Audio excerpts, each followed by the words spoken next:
Good morning. আজকে Sunday, সকাল সকাল বাগানে গিয়ে মোচাটা দেখে মনটা ভরে গেল। অনেকগুলো কলা বেরিয়েছে, দেখতেই পাচ্ছ। চলে এলাম, এসে ঝটপট শুরু করে দিলাম সানডে লাঞ্চের আয়োজন, কারণ সানডে মানে লাঞ্চটা একটু জমজমাট হবে।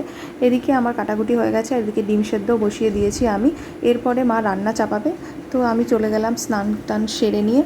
এসে পুজো টুজো সেরে এসে দেখলাম যে আমার মোটামুটি রান্নাবান্না কমপ্লিট। তো দেখো, বাঁধাকপির তরকারি, সাথে পাঁঠার মাংসের পাতলা ঝোল, হাঁসের ডিমের কারি, তার সাথে ট্যাংরা মাছের একটা ঝাল ঝাল মতো তরকারি হয়েছে, মানে মাছের ঝাল টাইপের। তার সাথে স্যালাড তো থাকবেই, আর আছে একটা আমের চাটনি, যেটা দেবোত্তমের মা মানে ওর বন্ধুর মা করে পাঠিয়েছিল।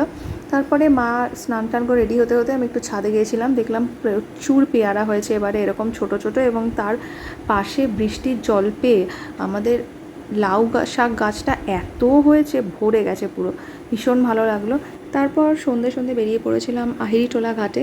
তোমরা অনেকেই নিশ্চয়ই এখানে এসছো, আমার এটা সেকেন্ড টাইম। আমি ফার্স্ট টাইমও সায়নের সাথেই এসেছিলাম, ভীষণ সুন্দর সময় কাটলো। আজকে আমাদের 4জন বন্ধু মিলে এসেছিলাম আমরা। যাই হোক, তারপরে আমরা বেরিয়ে পড়লাম বাড়ির উদ্দেশ্যে।